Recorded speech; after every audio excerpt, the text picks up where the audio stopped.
a Deus pela tua vida, meu amado em Cristo Jesus. Eu sou Edson Mariano e venho aqui humildemente trazer uma porção da palavra de Deus para o teu coração e para o meu coração. O fato é que nós vivemos um país de liberdade de culto. Temos toda a liberdade de fazermos os nossos cultos. Tem igrejas que têm culto de segunda a segunda. Tem igrejas que têm 3 cultos durante a semana e nós não somos interrompidos. A nossa Constituição nos assegura a liberdade de culto, a liberdade religiosa, cada um no seu quadrado, na fé que assim adotam. Nós adotamos a fé em Cristo Jesus, o Deus todo soberano, o único Deus, o Salvador de nossas vidas, e nós temos a Bíblia como nossa única regra de quê? De fé e de prática. Pois bem, glória a Deus. Dentro desse princípio, na palavra de Deus, no Evangelho de Mateus, o que nós podemos observar? Existe um personagem muito significativo. Jesus nos mostra que pessoas em situações difíceis, tanto no âmbito psicológico, no âmbito espiritual, no âmbito social, no âmbito cultural, no âmbito físico de saúde, etc., pessoas degradadas, pessoas reprimidas, pessoas afastadas pela sociedade, mesmo em detrimento a essas situações, elas na dor, elas no sofrimento, nunca deixaram de olhar para Cristo, porque sabiam que o perfeito Filho de Deus estava ali, passando perto deles na terra de Israel, no tempo do ministério de Jesus aqui na face da terra. Mesmo sabendo que eram rejeitados, expulsos, apedrejados, acusados, xingados, eles não perderam a fé em Deus e a oportunidade de buscar a bênção para aquilo que eles almejavam. A exemplo do cego de Jericó. Quando ele percebeu naquela estrada próxima a Jericó que uma multidão estava passando, ele, pelos sentidos que lhe sobravam, menos a visão, ele sabia que estava passando ali alguém realmente muito importante e que esse alguém seria o filho de Davi, Jesus Cristo, o Todo-Poderoso, e que esse poderia mudar a sua vida. Quando ele se manifestou, Jesus, filho de Davi, tem misericórdia de mim? Ele era enxotado pela multidão, que ao invés de exercer um amor, o repudiava. Mas Deus ouve o nosso clamor, mesmo diante das nossas dificuldades. Basta você ter coragem, receba o espírito de coragem. Basta você ter intrepidez, receba o espírito de intrepidez e vá à busca da tua bênção, clamando apenas em Jesus, nosso único e suficiente Salvador. Não foi diferente no personagem que eu quero compartilhar com cada um de vocês que está nos assistindo nesse vídeo.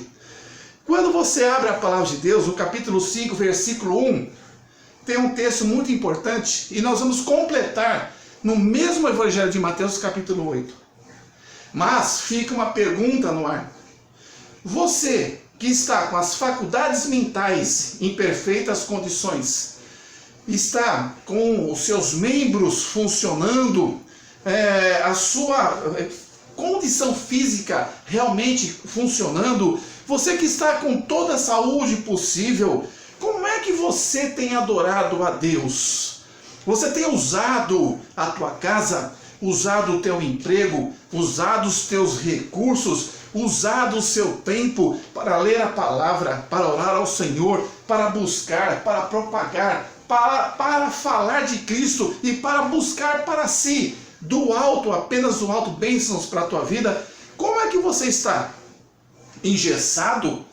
Em perfeitas condições físicas? Cuidado, Jesus te ama e pede para que você quebre todo o engessamento, que você quebre toda a paralisia, toda a morbidade, todo o engano, toda a forma estática, parada, que faz com que você realmente não produza em Cristo Jesus. Cristo quer que você seja realmente um homem ávido, um lutador, um conquistador, que você possa realmente ultrapassar fronteiras, que você possa realmente conquistar o melhor dessa terra, não por ambição, mas no nome do Senhor Jesus, crer que Ele pode abençoar a tua família, crer que Ele pode abençoar a tua empresa, crer que Cristo pode te ajudar se você levantar, se determinar, levantar a cabeça e marchar em busca de uma faculdade, em busca de uma formação, em busca de uma profissão, em busca de melhorar o desempenho do seu ministério, em busca de abençoar a tua família. Satanás quer o contrário disso. Satanás quer paralisar a tua vida. Mesmo você em perfeitas condições humanas, físicas, espirituais, sentimentais e mentais, ele diz: você não pode. Você fica aí parado. Você fica aí estático, você fica aí congelado, você fica aí engessado. Não saia desse lugar, não cresça, não busque, não viaje, não voe nas asas do Espírito, porque você vai ficar aí tipo prego ali na madeira, parado e estático. Meu amado, Cristo não tem isso para a tua vida. Se você ler todos os personagens da palavra de Deus, eles buscavam, eles queriam. Glória a Deus pela vida de Moisés. Glória a Deus pela vida de Josué.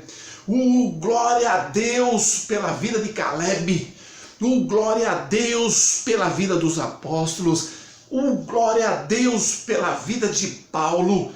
E glória a Deus pelos homens que queriam realmente seguir a vontade de Deus e iam de encontro das maiores dificuldades, porque sabiam que podiam todas as coisas em Cristo que o fortalecia. No capítulo 5 de Mateus, versículo 1, diz assim: meu amado em Cristo Jesus. E Jesus, vem da multidão, subiu ao monte e, assentando-se, aproximaram-se dele os seus discípulos. Jesus subiu ao monte. Por quê? Ele incansavelmente, guarde essa palavra, incansavelmente, é um exemplo para mim e um exemplo para você. Você que vive cansado, você que vive parado, se desperte no Senhor Jesus. Repreenda o espírito de preguiça, de paralisia, e entre no pragmatismo, na agitação, no ativismo do Espírito Santo de Deus. Jesus veio da multidão, subiu ao monte. Por quê? Jesus não parava de tocar nas pessoas. Jesus não parava de pregar as boas novas. Jesus não parava de ministrar.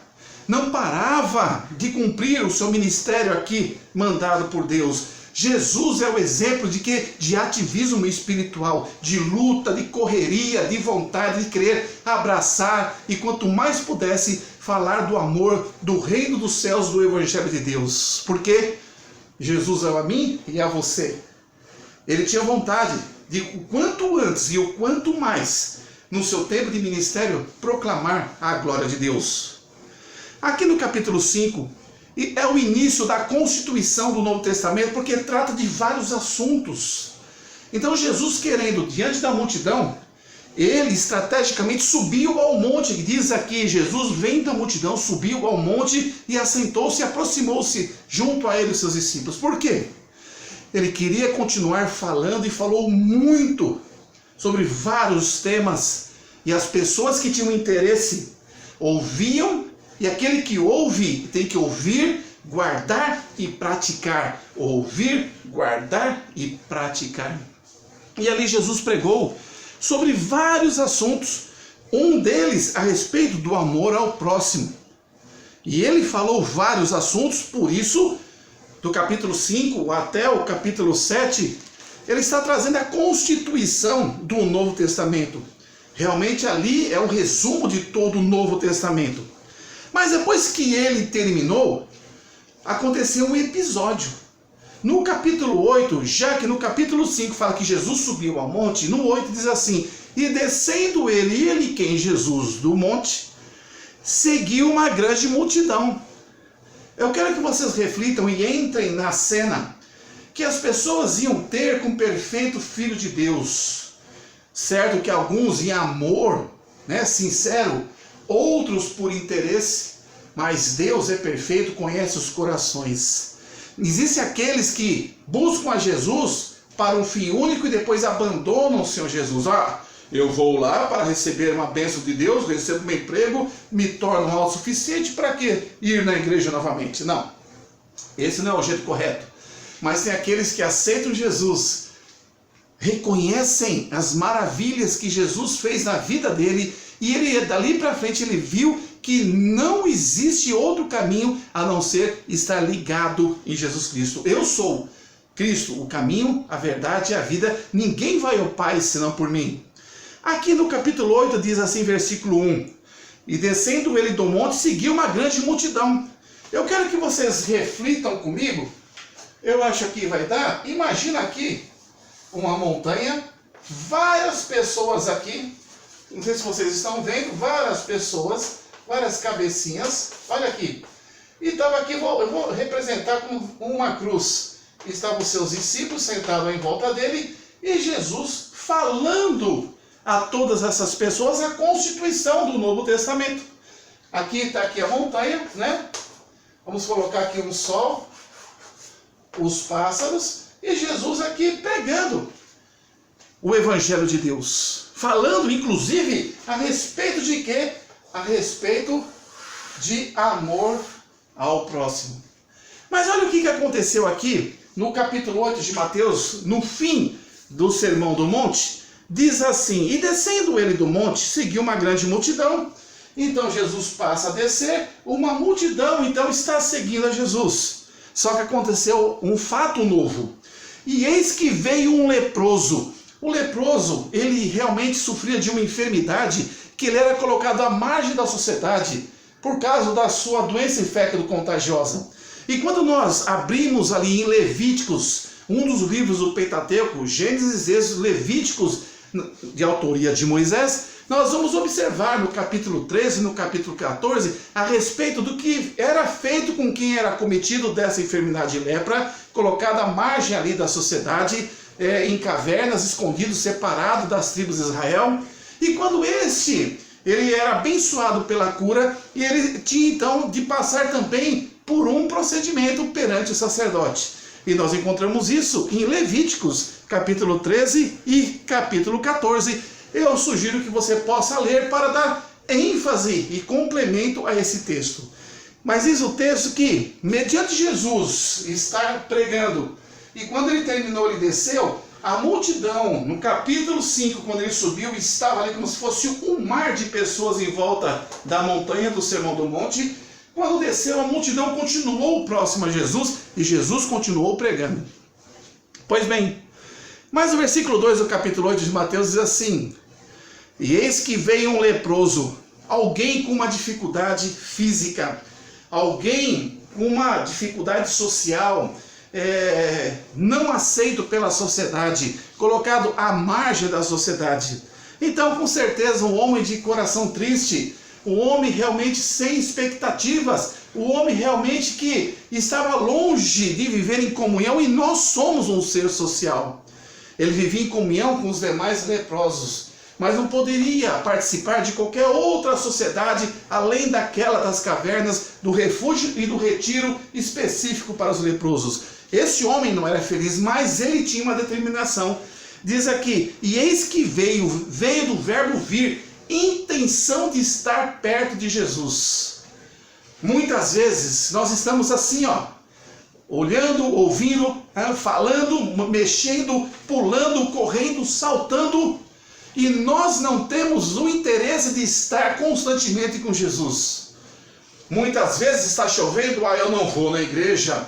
Muitas vezes você não está fazendo nada, está no celular, a Bíblia do lado, você não lê a Bíblia. Você não ora, você não jejua, você não participa, não tem um ministério, não sabe o que é o seu dom, você não quer envolver-se com Cristo. E Deus tem te dado bênçãos, emprego, geladeira cheia, saúde, família, filhos, negócios, carro, casa, e mesmo assim você se torna um paralítico espiritual e não tem o desejo de estar com Jesus. Por quê? Porque, entre aspas, não te falta nada. Cuidado! Abra os olhos. Quem tem ouvidas, ouça o que o Espírito diz ao teu coração e ao meu coração. Mas aqui, em Mateus capítulo 8, no final do sermão do monte da montanha, eis que veio um leproso, um homem doente, e adorou a Jesus, dizendo: Senhor, se quiseres pode tornar-me limpo. Mas o fato de vir um leproso, olha aqui o leproso, vir o leproso em direção ao mar de pessoas, e Jesus já não estava em cima do monte, Jesus estava então entre a multidão. O que você acha que aconteceu?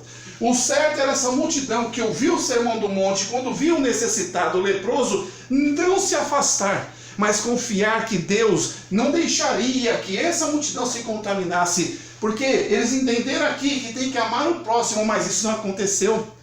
Eu tenho certeza que a multidão ouviu, mas não praticou. Ouviu falar de várias coisas de amor, mas não praticou. E aquele mar de pessoas se abriram, mas o ousado leproso, em busca da sua bênção, independente dos acusadores que com certeza xingaram ele aqui, até quem sabe agredi-lo, ele foi em direção a Jesus. A mensagem é esta, que você não deixe de buscar a Jesus. Não deixe de buscar Jesus e não pense apenas em buscar quando alguma coisa vier sobre a tua vida. Lembre que Jesus quer que você esteja do lado, por isso ele te chama de filho. Do lado constantemente, estando ali realmente junto de Cristo. Não esqueça de Jesus quando você está na abastança, com a geladeira cheia, com um carrão zero.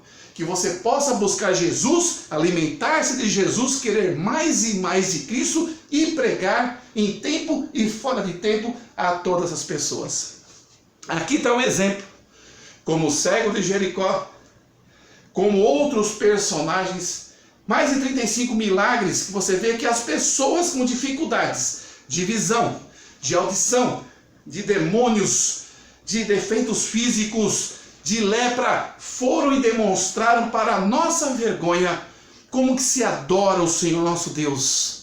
Eles não se preocuparam com as multidões, não se preocuparam com aquilo que falariam dele, ou falaram, ou viessem a falar. O foco dele estava em Cristo. Meu amado, que você, em perfeitas condições físicas, mentais, espirituais, ou enfermidade, independente de qualquer situação, nunca deixe de estar com Jesus. Vá ter com Jesus. E esse aqui, em meio a uma dificuldade, uma doença seríssima, ele não abriu mão de tudo que estava ao seu redor para buscar a sua bênção. E assim ele conseguiu. Então ele adorou, dizendo: Senhor, se quiseres, poder tornar-me limpo. E Cristo pode mesmo transformar, e Cristo pode mudar a tua vida. Mas você precisa dispor, tirar as máscaras, tirar a vergonha, quebrar a preguiça, pregar o comodismo, e ir ter com Jesus e colocar o seu problema e dizer: Senhor, tu podes resolver a minha vida. E coloque o seu problema, nomínio, dê nome ao seu problema no altar do Senhor Jesus, e verás, se o teu desígnio do coração for sincero, Deus responderá na tua vida. Creia nisso. Versículo 3. E Jesus, estendendo a mão, tocou, dizendo: quero ser limpo. E logo ficou purificado de sua lepra. Glória a Deus. Logo ficou purificado da sua lepra, do seu problema, da sua dificuldade. Por quê? Ele ousou em buscar a Jesus, apenas a Jesus. Quem é aquele que muda a nossa vida? Jesus. Quem é aquele que cura as nossas feridas? Jesus. Quem é aquele que repreende Satanás, que quer realmente colocar armadilhas na nossa vida? Jesus. Jesus é tudo, sobre tudo é soberano em nossas vidas. A mensagem do texto termina assim: disse-lhe então Jesus: olha, não digas a alguém, mas vai e mostra-te ao sacerdote, como está em Levíticos, no Pentateuco, capítulo 13 e 14, e apresenta a oferta que Moisés determinou para lhe servir de testemunho. Então, você tendo o desejo de estar com Jesus, você pode receber isso como profético na tua vida, vindo dos céus e não do homem. Que bênçãos acontecerão, e essas bênçãos repercutirão as pessoas que estão em volta, sua esposa, seu marido, seus filhos, seus vizinhos, quem quer que seja, e olha, para servir de testemunho, para que o nome de Cristo seja glorificado. Que Deus abençoe a sua vida, mesmo enfermo, mesmo em condições perfeitas, nunca deixe, seja ousado para ir ter com Jesus, mesmo que as pessoas te digam não, você olhe para Cristo e siga para o alvo, e você verás que a bênção chegará na tua vida, e é o problema que você colocou no altar, Cristo falará, quero sim, seja feito, conforme a minha vontade, Cristo Jesus. Que Deus abençoe a sua vida. Se sentir no coração, compartilhe essa palavra singela e humilde, e que você possa receber de Deus a bênção, só dele, no nome do Pai, do Filho e do Espírito Santo de Deus, hoje e para todo sempre. Amém, amém. Glória a Deus pela tua vida.